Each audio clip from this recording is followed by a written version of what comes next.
At this time ay magluto muna tayo ng pork mamoy at saka po chicken manok. Bali na i-defrost ko naman na po ito kagabi. Kaya naman pagkagising ko ito, hinugasan na natin po saglit. At naglaga muna tayo ng betlog at hinalo ko nga po dun sa niluluto kong kanin. At pagkatapos nga po nun, eto nakuha na ulit ako ng malunggay dito sa may tabing kalsada. Halos paubos na nga ito. Ako lang ang nakuha dito ng dahon ng malunggay. At nung isang araw nga po, nakuha nga po ako bunga dito kaya ihahalo ko na. Habang nakuha nga ako ng dahon ng malunggay dyan, bigla nga pong umulan kung makita nyo naman po. Kaya nagtalokbong tayo ng ulo. Umaaraw, umuulan.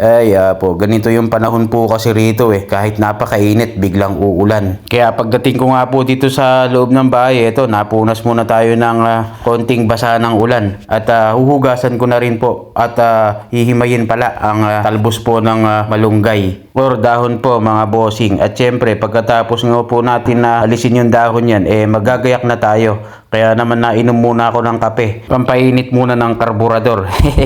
Joke lang po. At naggayak na nga po ako ng mga bawang, sibuyas at luya. At saka po itong pork mamoy at saka po chicken manok. Paghihiwain lang po natin lahat yan. At saka po itong bunga po ng malunggay na nakuha ko nga po nung isang araw. Bali, pinili ko lang po yung mga mura dahil yung iba po magulang na. Parang tayo. Makunat na rin. Joke lang po. Ako lang pala, di po pala kayo kasali.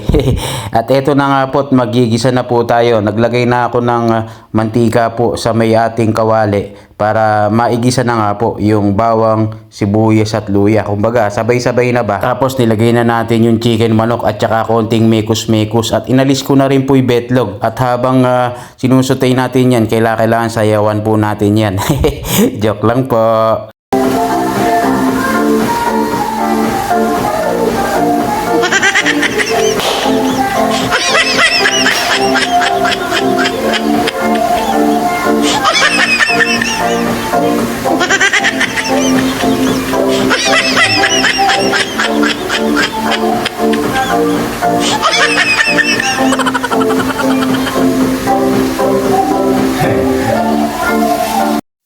Parang bagtit lang po.